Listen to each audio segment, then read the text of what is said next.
इस वक्त हमारे साथ खास बातचीत के लिए मौलाना साजिद रशीदी हैं। रशीदी साहब, मैं आपसे ये सवाल करना चाहूँगी कि आपका एक बयान उसको लगातार महिला विरोधी बताया जा रहा है, आपत्तिजनक बताया जा रहा है, और कल आपके साथ एक घटना हुई, क्या हुआ था और क्या पूरी बात थी जिस पर लोग ट्रिगर हुए, आपके साथ एग्जैक्टली हुआ क्या था? देखिए, मैं एक शो में गया था एक चैनल के, और वो इसी बयान पर शो था। मैंने अपनी सफाई दी कि भाई मैंने किस संदर्भ में ये लफ्ज बोला है, और मैंने उस प्रोग्राम में भी कहा कि अगर किसी को बुरा लगा है तो उसका रास्ता कानून है, उसका रास्ता संविधान है, उसका रास्ता ये नहीं कि आप फोन में, क्योंकि फोन पे गालियां परसों से मुझे मिल रही थी कि फोन पे गालियां दो माँ बहन की और अभद्रता करो और बुरी बात करो, तो उसका रास्ता वो नहीं है। मैंने शो में गया, शो बहुत अच्छा चला गया। शो के बाद में उठ के जब मैं जाने लगा तो 2-3 लोग सामने से आए उठकर, वो पहले से बैठे हुए थे ऑडियंस में, और उठकर आने के बाद उन्होंने 30 सेकंड में सारा कुछ कर दिया। मैं समझ भी नहीं पाया कि ये क्या हो गया। ऑडियंस में से थे, आपने अपने एक वीडियो में कहा है कि वो कार्यकर्ता थे, कौन था? हाँ, कार्यकर्ता का पता इसलिए चला कि बाद में उन्होंने वीडियो डाली अपनी, उनकी वीडियो भी वायरल हो रही है। उसने बोला कि मैं यहाँ समाजवादी पार्टी का फला नेता हूँ, उसने खुद बोला, उसकी वीडियो है, तो पता चला कि समाजवादी पार्टी के कार्यकर्ता हैं। दूसरे ये कि उन्होंने कह के मारते हुए कहा कि डिम्पल यादव जी के बारे में आपने ऐसी बात कही है, इसलिए आपको सजा दी जा रही है। इसके बाद आपने कुछ किया, कोई कंप्लेन की? आप बता रहे हैं कि आपको कॉल्स आ रहे हैं, धमकियां मिल रही हैं? कॉल्स आ रही हैं अभी भी देखिए, ये सऊदी से कॉल है, ये देखिए नंबर देखिए आप इसका, ये सऊदी से कॉल है, और ये गालियां देने के लिए है, और बहुत सारी कॉल्स आ चुके हैं, और मैं बहुत सारे नंबर जो है ना दे चुका हूँ डीसीपी साहब को।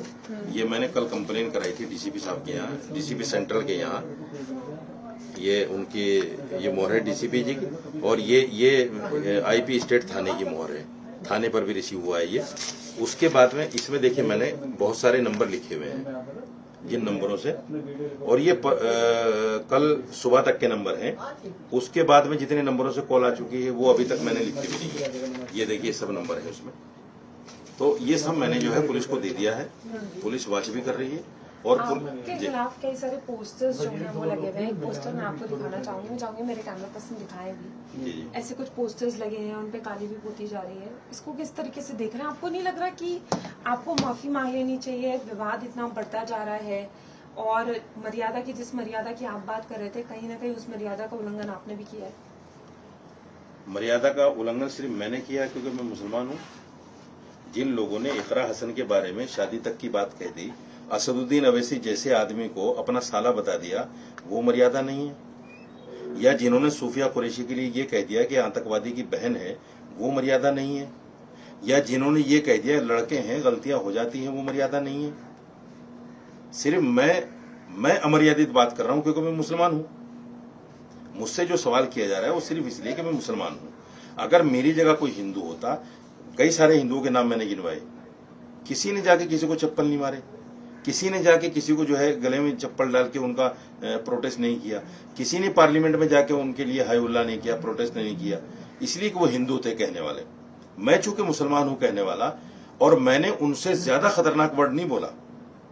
जितने खतरनाक वर्ड उन्होंने सूफिया कुरैशी के लिए, इकरा हसन के लिए बोले हैं और महिलाओं के लिए बोले गए हैं, इतना वर्ड नहीं बोला। दूसरे, आप उसी चैनल का, जिस चैनल पे ये घटना हुई थी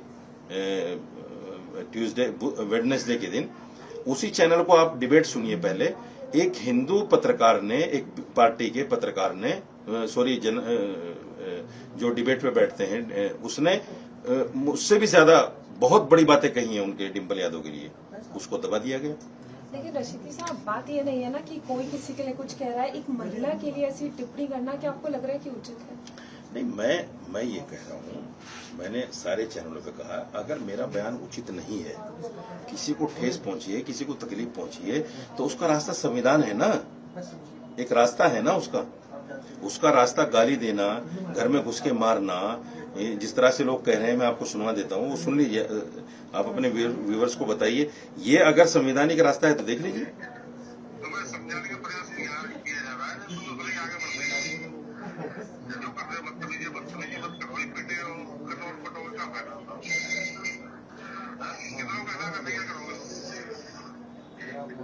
अब तक आपने जो FIR है वो जी। कितने लोगों पर दर्ज की? आपने लिस्ट तो दिखाई थी, लेकिन कितने लोगों पर आपने FIR दर्ज की? हाँ, मैंने जो है कुछ नंबर लिख के दिए हैं डीसीपी साहब को। उन्होंने एक आदमी की ड्यूटी भी लगाई है कि इन सबको कॉल करो, बुलवाओ इनको, कौन है ये। वॉच कर रहे हैं, वो देखेंगे क्या होता है। अच्छा, अब उस बात पे वापस आते हैं कि आप बता रहे हैं कि पहले भी महिलाओं को लेकर ऐसे बयान दिए गए हैं, लेकिन सवाल यहाँ उठता है कि महिलाओं पर इस तरीके की टिप्पणी चाहे वो कोई भी करे, वो वाजिब है क्या? नहीं, बिल्कुल वाजिब नहीं है, तो बिल्कुल फिर वाजिब ऐसी नहीं। टिप्पणियां क्यों? देखिए, बात सुनो, मैं फिर ये कह रहा हूँ हर जगह की धार्मिक स्थल की मर्यादा है, मान्यता है। धार्मिक स्थल के अलावा कौन क्या पहन रहा है, कौन क्या खा रहा है, कौन क्या कर रहा है, संवैधानिक देश है, कोई कुछ भी कर सकता है, कोई किसी भी हाल में, हमें कोई लेना देना नहीं उससे। ये बात चूंकि मस्जिद में हुई है, मस्जिद में बैठकर एक सियासी मीटिंग हुई है, उसमें सारा कुछ मामला हुआ है। फोटो भी उन्होंने वायरल किया। अगर वो फोटो वायरल ना करते तो इस पर इस्लामिक मान्यताओं को नहीं बताया जाता, उस पर ये बातें नहीं होती, वाद विवाद नहीं बढ़ता। उन्होंने जानबूझकर इसको वाद विवाद में लाने की कोशिश की है ना। जब एक फोटो आपके सामने आएगा तो उस पर जो इस्लामिक मान्यताएं हैं वो तो बतानी पड़ेंगी, क्योंकि हम इस्लामिक विद्वान हैं। चलिए, मैं आपकी बात को मानती हूँ कि आपको ठेस पहुंची और वो चीज ठीक नहीं थी, लेकिन क्या अच्छे शब्दों का चयन नहीं किया जा सकता था? हमारे यहाँ गांव देहात में इस तरह के शब्द बोल दिए जाते हैं। और मैं फिर कहता हूँ, चलिए अगर किसी को ठेस पहुंची है, मैं माफी मांग लेता हूँ। क्या मेरी माफी मांगने से इकरा हसन के ऊपर जो टिप्पणी हुई वो साफ हो जाएगी? सोफिया कुरैशी पर जो टिप्पणी हुई वो साफ हो जाएगी? उनको भी तो माफी मंगवानी चाहिए, उनको भी तो जूते मारने चाहिए जाके। अगर इस चीज को रोकना है तो हम ये नहीं कह सकते ना कि उन्होंने ये कहा है तो ऐसे बयान जारी रहे। किसी एक को तो रुकना होगा ना। अगर हमें बदलाव चाहिए तो हमें खुद के अंदर ही बदलाव लाना होगा। अगर आप ही ऐसे बयान नहीं देंगे तो हो सकता है वो लोग ऐसे बयान देना बंद कर दें, फिर तो ये सिलसिला जारी रहेगा ना। रशीदी साहब, मैंने आपको 3 बयान गिनवाए। एक दिवंगित मुलायम सिंह जी का, उन्होंने कहा लड़के हैं, गलतियां हो जाती हैं, कितना भारी लफ्ज है। एक सोफिया कुरैशी के लिए जिसको आतंकवादी की बहन कह दिया गया, एक इकरा हसन के लिए, और इस तरह के न जाने मुसलमान बच्चियों के लिए कितने चीजें मैं आपको बता देता हूँ। हिंदू धर्म गुरुओं की तरफ से, हिंदू नेताओं, एक पिंकी चौधरी है और पता नहीं कौन कौन है, वो किस तरह की बातें मुसलमानों के खिलाफ करते हैं, जहर उगलते हैं, पूरा मीडिया भरा पड़ा है। सवाल ये है कि इनको कौन अथॉरिटी देता है? इन पर पकड़ क्यों नहीं होती? इनसे क्यों माफी नहीं मंगवाई जाती? इनके खिलाफ कार्रवाई क्यों नहीं होती? क्योंकि वो हिंदू हैं। यहाँ खेल देश में हिंदू मुसलमान का चल रहा है। और मैं सिर्फ ये बताना चाहता हूँ, देखिए, मुझे इस बात का ज्यादा अफसोस नहीं है कि मेरे साथ ये हुआ। इस बात का मुझे बहुत खुशी है कि समाजवादी का असली चेहरा वो लोगों के सामने आ गया। अच्छा, लोग आप पर ऐसा भी इल्जाम लगा रहे हैं कि आप जो इसको हिंदू मुस्लिम का रंग दे रहे हैं, मतलब लोग ऐसा कह रहे हैं कि आप लोगों की वजह से ही ये जो दायरा है 2 समुदाय में ये बढ़ता जा रहा है। कहीं ना कहीं आप लोगों की वजह से कम्युनिटी में प्यार नहीं हो रहा है। इसको कैसे देखें? सिर्फ मेरी वजह से? सिर्फ मेरी वजह से? यानी मैं साजिद रशीदी अगर मुसलमान हूँ तो मेरी वजह से सिर्फ नफरत हो रही है? और ये सैकड़ों बयान, कहना है कि कुछ मौलाना ऐसे हैं, कुछ लोगों को टर्म ऐसे दे रहे हैं। हाँ, चलिए मौलाना, कुछ मौलाना लगा लीजिए। अगर 30 करोड़ मुसलमान है और उनमें से 10 मौलाना है, तो 10 मौलानाओं की वजह से 80-90 करोड़ जो हिंदू हैं, उनमें से हजारों बयान में ऐसे दिखाऊं आपको, हजारों,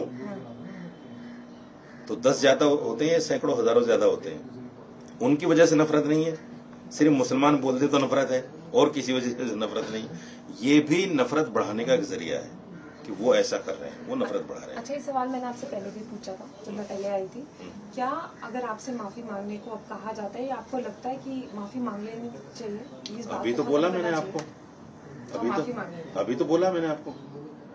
नहीं, पहले आप दोबारा सुन लीजिए अपनी बाइट को। पहले आप कह रहे थे कि डिम्पल यादव अगर वो बता देंगी कि वो सर ढककर मंदिर जाती हैं, नहीं, अभी क्या बोला? अभी आपके 2 सवाल छोड़ के तीसरा सवाल यही तो था, और मैंने बोल दिया कि चलो ठीक है, मैं माफी मांग लेता हूँ। लेकिन क्या उनकी मर्यादा वापस आ जाएगी? मैंने तो बोला है, वर्ड बोला है आपके उसमें, आप फिर दोबारा स्पष्टीकरण चाह रही हैं उसका? नहीं, मैं तो आपसे एक सीधा सवाल कर रही हूँ कि अगर आपको कहा जाए कि आप माफी मांगे, क्योंकि पहले आप मना कर चुके थे कि आप माफी नहीं मांगे। तो मैंने बोल तो दिया, इससे ज्यादा क्या बोलूं? हाथ जोड़ के करूं? पैर पकड़ के करूं किसी का? मैं तो आपसे नहीं कह रही हूँ फिर ऐसा करने के लिए। एक चीज जो बोल दी गई उसको बार बार नहीं करते ना, उसको बार बार नहीं करते। अच्छा, जो और आपने अभी केस रजिस्टर करवाया है, क्या आपको लगता है, आपको पूरी उम्मीद है कि इस तरीके से जो धमकी आ रही है, क्योंकि एक फोन कॉल आप मुझे अभी दिखा रहे थे, क्या वो रुकेंगी?